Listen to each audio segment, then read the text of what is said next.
नमस्कार, स्वागत है आपका प्रॉपर्टी प्लस में। मैं हूं दीपक यादव। हम एक ऐसे देश में हैं जिसका एरिया करीब 76 लाख स्क्वायर किलोमीटर से भी ज़्यादा है।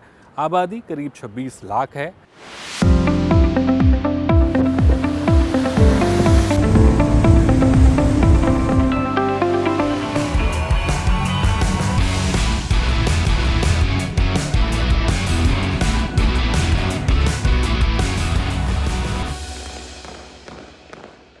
जी हाँ, बिल्कुल ठीक समझ रहे हैं। हम ऑस्ट्रेलिया में हैं और ये ऑस्ट्रेलिया का सिडनी शहर है।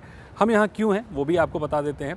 हम यहाँ इसलिए हैं क्योंकि क्रेडाई, जो कि भारत के रियल एस्टेट डेवलपर्स की एक संस्था है, वो हर साल अपना सालाना सम्मेलन नेटकॉन करती है और इस बार नेटकॉन सिडनी में है।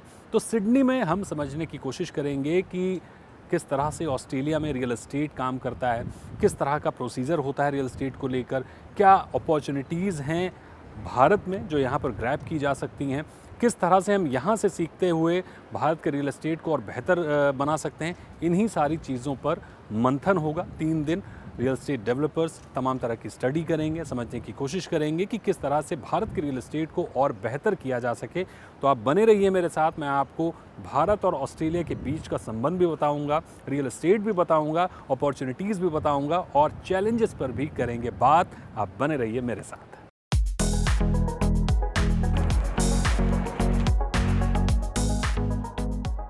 क्षेत्रफल के आधार पर विश्व का छठा सबसे बड़ा देश ऑस्ट्रेलिया।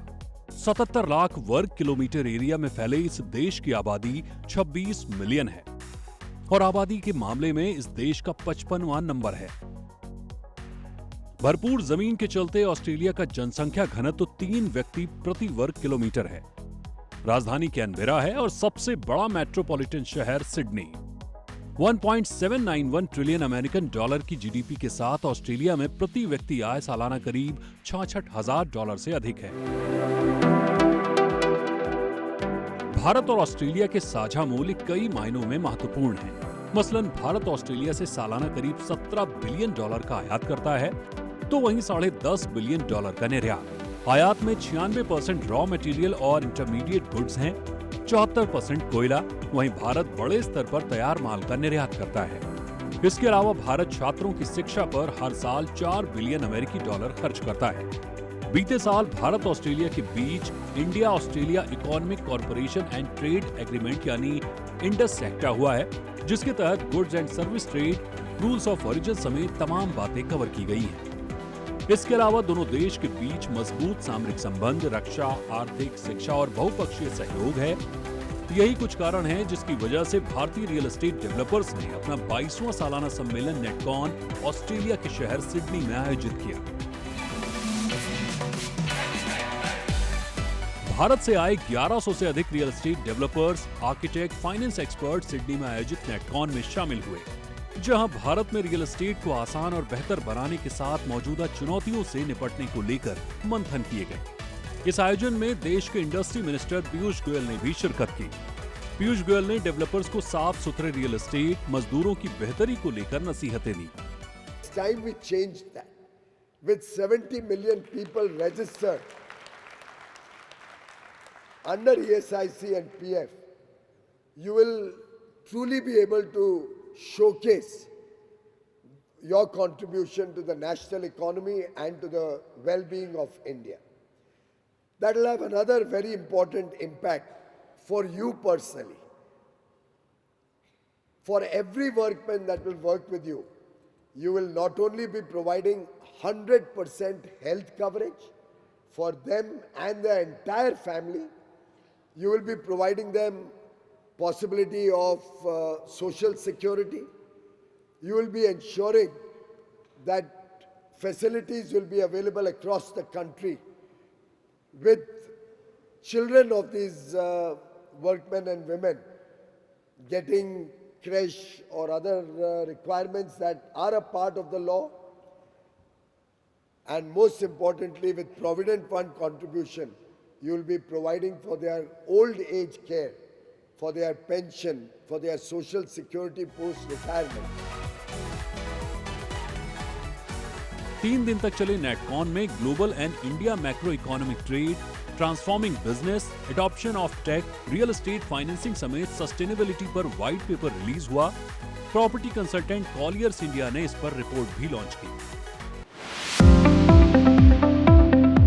तो नेटकॉन जारी है, 22वां नेटकॉन ऑस्ट्रेलिया के सिडनी में है और सिडनी में आज तीसरा दिन है। नेटकॉन में तमाम सेशन हुए, रियल एस्टेट को किस तरह से बढ़ावा दिया जाए, क्या चैलेंजेस हैं, उन सारी चीजों पर बात हुई। और अब हमारे साथ क्रेडाई के चेयरमैन बोमन ईरानी साहब हैं, उनसे बात करते हैं कि किस तरह से भारत के रियल एस्टेट को और बेहतर करने की कोशिश हो रही है, कैसे उसे एक अलग मुकाम पर ले जाने की कोशिश हो रही है। बोमन सर, बहुत स्वागत है आपका जी बिजनेस पर। थैंक यू दीपक जी। हर बार की तरह इस बार का नेटकॉन भी शानदार है, बहुत ही अच्छे सेशंस हैं। जो आपके डेवलपर्स हैं, मतलब डेवलपर्स तो हैं ही, हम लोग भी उसमें काफी कुछ नॉलेज गेन कर रहे हैं। पहले तो मैं नेटकॉन पे ही आपसे सवाल पूछना चाहूंगा कि सिडनी ही क्यों इस बार? दीपक जी, पहले तो आप देखिए, ये सिटी को ही देख लीजिए एक बार। यहाँ पे जिसे कहते हैं कम्युनिटी लिविंग पे इतना ध्यान दिया गया है। लोगों के लिए चलने और खेलने की एक जगह जो हमारे बस पीछे ही है, उसके साथ ही साथ ऐसी कॉन्फ्रेंस फैसिलिटी, उसके आजू बाजू इतने सारे होटल्स, उसके आगे कमर्शियल डेवलपमेंट, उसके आगे रेजिडेंशियल डेवलपमेंट। यहाँ पे आप हार्बर देख लीजिए। देखिए, लोगों को देखने से एक इंस्पिरेशन आती है। अगर कहीं पे कुछ हुआ है तो करने में उनको समझ आती है। तो हम हमारे मेंबर्स को सिखाने के दौर पे ऑलवेज़ वर्ल्ड के किसी ना किसी अच्छी जगह पे जाते हैं।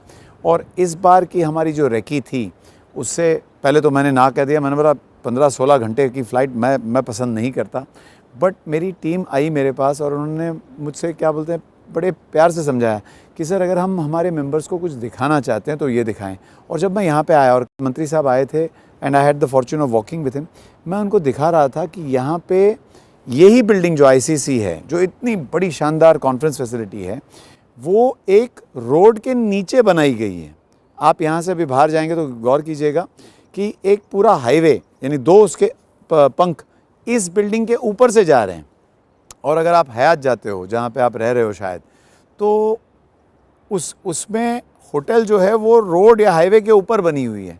तो इस तरह की जो dense utilisation of urban areas है, ये एक तरकीब है जो हमें सीखनी चाहिए और इसमें हमारा माइंड ओपन होता है और हम फिर ये वापस लेके जा सकते हैं। जब हम ये स्काईलाइन देखते हैं तो हमें मुंबई की याद आती है, हमें गुरुग्राम में भी कुछ ऐसी स्काईलाइन दिखती है, लेकिन तस्वीर बिल्कुल बदल जाती है जब हम रोड पे जाते हैं, जब हम ब्रिजेस पे जाते हैं, जब हम रेलवेज में जाते हैं।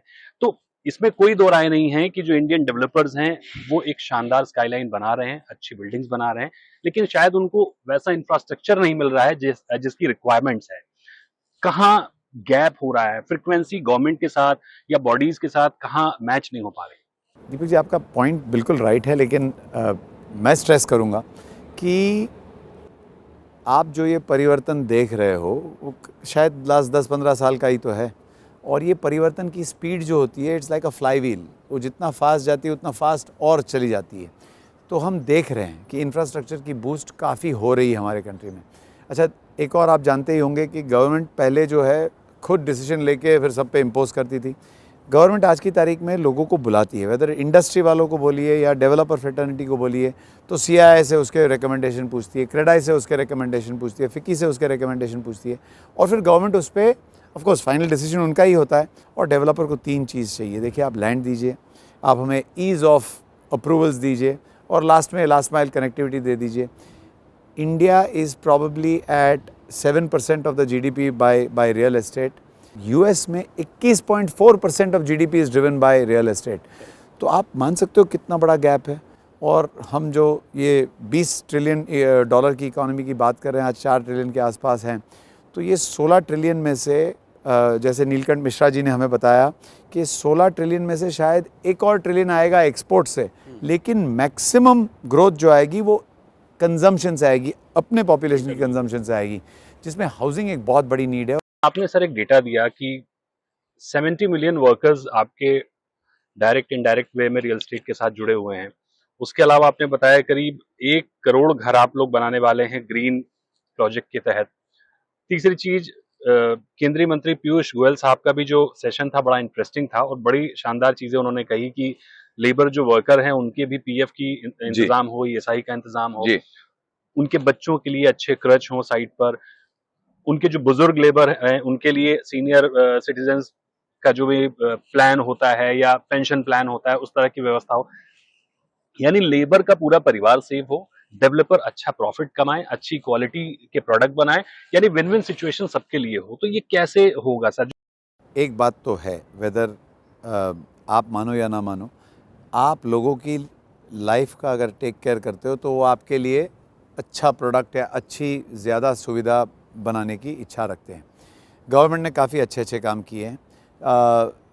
वैसे तो हम 1% लेबर सेस देते हैं, उनका भी जो पैसा जमा होता है, काफ़ी भारी पैसा जमा होता है। हमने गवर्नमेंट को टाइम एंड अगेन प्रपोजल्स दिए हैं कि इसके ज़रिए आप स्किल डेवलपमेंट सेंटर्स बनाइए या इनके लिए हाउसिंग बनाइए या उस पैसे के ज़रिए हाउसिंग बनाइए। बट ये सारी जो स्कीम मंत्री जी ने बताई वो हम कर ही रहे हैं। छोटे पैमाने पे शुरुआत की है, बढ़ते बढ़ते टाइम के साथ 70 मिलियन तो क्या हम 100% बेस को कवर कर देंगे। बट आपने जो 70 मिलियन का नंबर कहा वो आज की तारीख में, आपको मालूम है 2010 में 30 मिलियन था, तो मैंने मैं आपको कहता हूँ more than double labour employment. और ये category class 3 and class 4 labour है जो ज़्यादा करके आज की तारीख में they can not do much else, agriculture कर सकते हैं या फिर कोई साइड पे काम कर सकते हैं, इनको एम्प्लॉय किया है। और ये 70 मिलियन शायद बढ़ते बढ़ते, ऑफकोर्स मैकेनाइजेशन ये वो होते रहेगा, बट द ग्रोथ जिस तरह से इंफ्रास्ट्रक्चर और रियल एस्टेट में आ रही है उसके ज़रिए ये शायद बढ़ते बढ़ते it will grow to 100 million also, and we should not be surprise. उम्मीद करते हैं कि नेटकॉन से जो डेवलपर्स यहाँ से स्टडी लेकर जाएंगे उसको इम्प्लीमेंट करेंगे इंडियन मार्केट में। Thank you Deepak ji, thank you for having me on the show. हमारे साथ मनोज गौड़ साहब हैं, क्रेडाई नेटकॉन के चेयरमैन हैं। मनोज सर, बहुत स्वागत है आपका जी बिजनेस पर। मेरा सबसे पहला सवाल तो सर यही होगा कि सिडनी आपने चुना, सिडनी की स्काईलाइन, सिडनी का इंफ्रास्ट्रक्चर, सिडनी की रोड, क्लीननेस, मतलब सारी चीजें अल्टीमेट हैं। हम उम्मीद करते हैं हमारे शहर वहां पर इस तरह से बेहतर हों, AQI लेवल यहाँ का शानदार है। कैसे बदलेगा सर ये चीजें, कैसे चेंज होंगी? जब हम सस्टेनेबिलिटी की बात करते हैं तो इससे बेटर एग्जांपल आपको और कहीं नहीं मिलेगा कि development with the environment, public area, private area, दोनों का आपस के अंदर किस तरह से जो है आपको अमलगेट करना है। आई थिंक द सिडनी और specially the this area is actually सबसे बढ़िया एग्जांपल है। And as you see the flyovers and the pathways, the public area, कोई no boundary wall, it's a 20-minute city, one corner to another corner hardly 20 minutes is required, public transport, ferries। तो ये जो चीज़ है ये हमारे यहाँ missing है। जब हम स्मार्ट सिटीज़ की बात करते हैं तो अभी क्या हो रहा है कि डेवलपर्स एंड द जो लोगों की रिक्वायरमेंट है उसको तो हम पूरा कर रहे हैं, बिल्डिंग की शेप कैसे बनानी है, उसमें फैसिलिटीज़ क्या देनी है, एम्यूनिटीज़ क्या देनी है, बट व्हाट इज़ मिसिंग, तो जो गवर्नमेंट का जो एरिया है, पब्लिक एरिया है, पब्लिक एरिया को किस तरह से इंटीग्रेट करें। अभी भी वो 50-100 साल पुराने बाई लॉज हैं, उसमें धीरे धीरे कुछ चेंज, बड़े रिलेक्टेंस के साथ चेंजेस होते हैं, कभी FAR बढ़ा दिया, कभी सेटबैक कर दिए, तो इससे काम चलने वाला नहीं है। हमें ऑल टुगेदर एक डिफरेंट अप्रोच अपनी लेनी पड़ेगी। अगर हम प्रधानमंत्री जी के विकसित भारत को अगर बनाना चाह रहे हैं तो डेफिनेटली जो डिसीजन टेकिंग बॉडीज़ हैं उनको चेंज करना पड़ेगा, उसके अंदर प्रोफेशनलिज्म लाना पड़ेगा। गवर्नमेंट अपना एक रोल जो है वो मिनिमम करे जो है, और इनोवेटिव चीज़ों को जो है वो आगे बढ़ाए। तो अभी हम उसी कॉन्सेप्ट में फंसे हुए हैं कि रूल बुक है और उसके अलावा कुछ नहीं सोच सकते कि अगर आपको एक डोम भी बनाना है या आपको कोई एक एलिवेशन भी बनाना है तो वो बुक में नहीं लिखा, इसलिए जो है कल को जो है हमारी जांच ना हो जाए कि हमने डेवलपर को फ़ायदा। This kind of mindset of the government official need to be change. और government official just like a passport, जैसे पहले पासपोर्ट बनता था, all the formality should be done by professional company और professional, they are a very senior architect, 20 साल 25 साल पुराने। You make a council of architect जो है उसे लेके अगर वो कुछ अप्रूव कर रहे हैं तो गवर्नमेंट को उसको अप्रूव करना चाहिए। तो प्रॉपर्टी प्लस में यहाँ हम रुकेंगे एक बहुत ही छोटे से ब्रेक के लिए, और ब्रेक के उस पार आपको दिखाएंगे और क्या कुछ हो रहा है सिडनी में, किस तरह से ये पूरा शहर काम करता है, ये पूरा देश काम करता है, और हमारे रियल एस्टेट डेवलपर्स यहाँ से क्या सीख रहे हैं और क्या सीखने की ज़रूरत है। लौटेंगे छोटे से ब्रेक।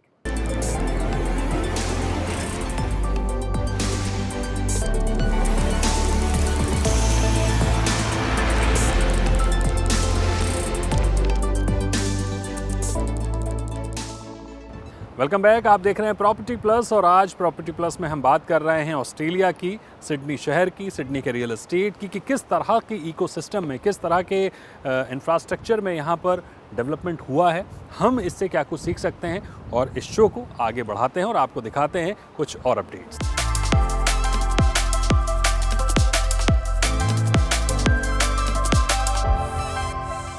पूरे ओवरऑल नेटकॉन पर बात करने के लिए हमारे साथ हैं शेखर पटेल साहब, जो कि प्रेसिडेंट इलेक्ट हैं क्रेडाई के। शेखर सर, बहुत स्वागत है आपका जी बिजनेस पर। Thank you. चैलेंजेस क्या फेस कर रहे हैं सर, क्योंकि गवर्नमेंट से सपोर्ट मिल रहा है, नो डाउट। पीयूष गोयल जी भी थे, उन्होंने काफी कुछ सपोर्ट करने की बात की। एक बहुत बड़ी प्रॉब्लम जो उन्होंने जिक्र किया भ्रष्टाचार की, सिस्टम से निकालने की पूरी कोशिश कर रहे हैं, निकल भी रहा है, चीजें ऑनलाइन हो रही हैं, लेकिन फिर भी इन सब चीजों के अलावा और वो क्या चैलेंजेज हैं जो रियल एस्टेट डेवलपर्स फेस कर रहे हैं, जिसे तत्काल प्रभाव से आपको लगता है कि हटाना चाहिए ताकि इजीली हम आगे बढ़ पाएं? मेरे हिसाब से क्या है कि मेन 3 चीज़ें किसी भी रियल एस्टेट सेक्टर के लिए भी और देश के लिए भी, जो रियल एस्टेट सेक्टर में करना चाहिए। आज प्रॉब्लम जो है, लोग बोलते हैं अफोर्डेबल हाउसिंग नहीं मिल रहा है, हाउसिंग कॉस्टली होता जा रहा है, पर हमारे स्टेट्स के लैंड लॉ ऐसे हैं और उसको क्लियर कराने के, उसके टाइटल के इतने इश्यूज़ है कि हम उसको पहले ठीक कर ले, यानी रेवेन्यू लॉस ठीक कर ले, लैंड अवेलेबिलिटी बढ़ा दे। आप 50 किलोमीटर दूर चले जाओ बॉम्बे से, 100 किलोमीटर दूर चले जाओ दिल्ली से, तो एक तो आपको एम्पल अवेलेबिलिटी ऑफ लैंड होना चाहिए, तो एक चीज़ वो हो जाएगी। दूसरा चीज़ है proper bylaws, proper development rules. बाहर गए, जैसे जैसे आप बाहर जाते हो वहाँ डेवलपमेंट रूल्स होते नहीं हैं, तो आप एक यूनिफाइड स्टेट का डेवलपमेंट रूल बना दो। जैसे गुजरात ने ट्राई किया, पूरे स्टेट का एक यूनिफाइड डेवलपमेंट रूल बनाया है, तो एक यूनिफाइड डेवलपमेंट रूल होगा और सिटी का डेवलपमेंट बाहर जाएगा, वहाँ टाउन, छोटे छोटे टाउन भी डेवलप होंगे, तो पूरा जो अपना एक इंफ्रास्ट्रक्चर है, इकोसिस्टम है, वो बढ़ेगा। और ओवरऑल तो 3 ही चीज़ चाहिए डेवलपर को, 3 ही चैलेंज है। एक availability of land with clear titles, दूसरा डेवलपमेंट रूल, और तीसरा लास्ट माइल इंफ्रास्ट्रक्चर। अगर ये 3 चीज़ हो जाती है तो for developer, for people and for government everything will be smooth. एक अंतिम सवाल सर, कि रियल एस्टेट में फंडिंग को लेकर लंबे समय से प्रॉब्लम हम देख रहे थे, चीज़ें बीच में काफ़ी कुछ सुधरी हैं, स्टक प्रोजेक्ट के लिए स्वामी फंड आया और भी बहुत सारी चीज़ें हुई हैं, बैंक्स ने भी अब थोड़ा सा रुख अपना बदला है, रेरा आने के बाद चीज़ें चेंज हुई हैं। अब फंडिंग की क्या स्थिति, इजीली फंड उपलब्ध है या अभी भी संकट है? जनरली आप देखो तो ये जो फंडिंग है बैंक का, इंस्टीट्यूट का, इन्वेस्टर का, उसमें सबसे पहला तो कंपनी जो है वो आपको एक कंपनी का ट्रस्ट बिल्ड करना है, कंपनी की बैलेंस शीट बिल्ड करनी है, और हर एक टाइम पे फंड तो मिल जाता है। मार्केट कैसा है उसके ऊपर उसकी कॉस्ट डिपेंड करती है। मार्केट अच्छा है तो कम कॉस्ट में फंड मिल जाता है, मार्केट बुरा है तो ज़्यादा कॉस्ट में फंड मिल जाता है, पर फंड मिलता है। दूसरा जो क्या है कि ये फाइनेंस सेक्टर, वो इंडस्ट्री क्या परफॉर्म कर रही है, यानी आपने जो बताया कि आपकी बात सही है कि 2016 टू 2019-20 में फंडिंग के इश्यू थे, पर उस वक्त सेक्टर अच्छा नहीं कर रहा था, तो रिस्क वेटेज ज़्यादा था फाइनेंसर्स के लिए, तो वो लोग कहीं और अपना मुंह लगा रहे थे। अभी उन्होंने देखा कि 2021 के बाद में रियल एस्टेट अच्छा कर रहा है, सेक्टर अच्छा कर रहा है, तो अभी they are happy to fund everyone and everybody who has a good balance sheet and a good brand image. Thank you so much sir, बहुत बहुत शुक्रिया आपका। इस बार के नेटकॉन में कॉलियर्स इंडिया ने एक रिपोर्ट जारी की है। इस रिपोर्ट में भारत के रियल एस्टेट पर अपॉर्चुनिटीज़ क्या हैं, चुनौती क्या हैं और क्या क्या बेहतर जो बारीकियां हैं उन पर बात की गई है। हमारे साथ इंद्रनील बसु साहब हैं, जो कि कॉलियर्स इंडिया में एमडी हैं प्रोजेक्ट मैनेजमेंट। क्या डेटा निकल कर आया है, किस तरह की अपॉर्चुनिटीज़ आपको इंडिया में दिख रही हैं? Thank you. तो हमने जो रिपोर्ट बनाया है काफ़ी रिसर्च के बाद ही नतीजे में आए हैं, और जो रिज़ल्ट आए हैं वो बहुत अपॉर्चुनिस्टिक है, होपफुल है। जैसे आप देखिए कि ब्रॉडली इंडिया का जो रियल एस्टेट मार्केट है, इट इज़ थोड़ा सा $1 ट्रिलियन से थोड़ा सा कम है, बट जैसे ट्रेंड है, जैसे मार्केट पिकअप हुए हैं और भी पिकअप होंगे, वेरियस सेक्टर्स जो है, सिटीज़ है, उसमें मैं बाद में आता हूँ। लेकिन ये सब 1 ट्रिलियन जो है, ये 2047 तक $10 बिलियन तक छूने का उम्मीद है, with an annual growth rate of 16%, which is very high. और जो हमारा जो 2047 है, जो सरकार का अमृतकाल का जो टारगेट रखे हैं, तो ये रियल एस्टेट सेक्टर जो है, जो आज का डेट में भी one of the largest employment generation है, for which CREDAI and real estates are very proud of, 14 to 16% हमारा जो है real estate will take off the GDP. So that is the broad outlook and the projection which Collier's report has given. एक और बड़ा अहम सवाल मेरा आपसे ये होगा कि हम सिडनी में हैं और सिडनी को 20 मिनट सिटी कहा जाता है, यानी कि एक तरफ से दूसरी तरफ आप 20 मिनट में पहुंच जाएंगे। जो इंफ्रास्ट्रक्चर है, जो रोड हैं, जो पैदल चलने के रास्ते हैं, जो पथ है, वो बिल्कुल अलग तरह का, एक अलग एक्सपीरियंस है। इंफ्रास्ट्रक्चर अल्टीमेट है। ज़ाहिर तौर पर हमें काफ़ी कुछ सीखने को मिलता है यहाँ के रियल एस्टेट से, क्योंकि डेवलप कंट्रीज़ हैं और बहुत कुछ हमें सिखाती हैं।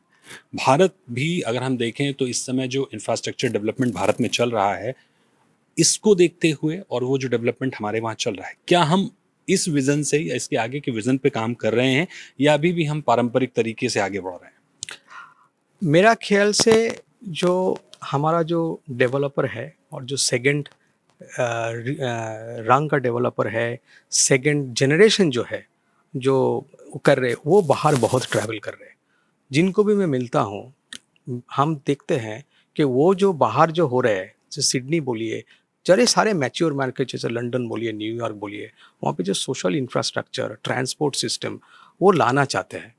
Of course government will connect, city को कनेक्ट करेंगे in terms of train, mass rapid system, लेकिन विद इन जो पार्क जो बना रहे, कम्युनिटी जो बना रहे, यहाँ पे developer with in the community वो फील जो बाहर मिलते हैं, जो आप यहाँ पे जो खड़े हों, और जो बाहर जो फैसिलिटी लोगों का लिए, बच्चों को लिए, फैमिली आके काम कर रहे हैं, वो धीरे धीरे ला रहे हैं।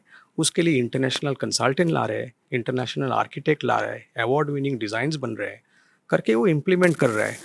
टाइम लग रहा है, लेकिन कुछ कुछ जगह पे जो हम देखे हैं, दिल्ली में बताइए, बेंगलोर में बताइए, दूसरे कुछ बड़े सिटीज़ में जो बताए हैं, वहाँ पे वो इंफ्रास्ट्रक्चर धीरे धीरे आ रहा है।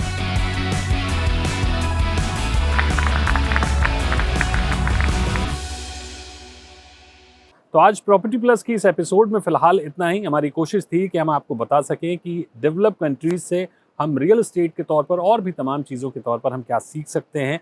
भारतीय रियल एस्टेट डेवलपर्स जिस तरह से सिडनी में आए हैं, यहाँ पे तमाम तरह के सेशंस उन्होंने अटेंड किए हैं, समझने की कोशिश की है। ये इम्प्लीमेंटेशन अगर वो इंडिया में अपने शहरों में करते हैं तो शायद हमें कुछ कुछ ऐसी तस्वीर भारत के शहरों में भी देखने को मिलेगी। तो आज के इस शो में फ़िलहाल इतना ही। आप बने रहिए जी बिज़नेस के साथ। नमस्कार।